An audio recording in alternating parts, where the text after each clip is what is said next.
Local প্রশাসনের চাহিদার পরিপ্রেক্ষিতে এবং স্থানীয় জনগণের ভোগান্তি লাঘব করার স্বার্থে পুলিশ সুপার মহোদয় আমাকে পেকুয়া এলাকার ট্রাফিক ব্যবস্থাপনার জন্য প্রেরণ করেছেন, সাথে কয়েকজন সদস্য দিয়েছেন।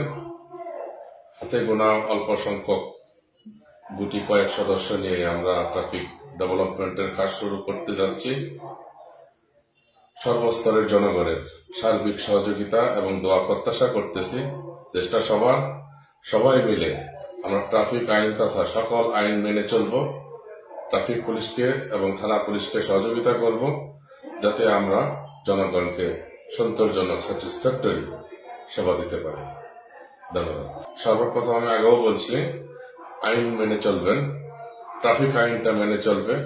কেউ কারো আগে ওভারটেক করে যাতায়াত করার চেষ্টা করবে না এবং প্রতিবন্ধকতা সৃষ্টি করে রাখবে না, যাতে অন্য কারো যাইতে চলাচল করতে অসুবিধার সৃষ্টি হয়।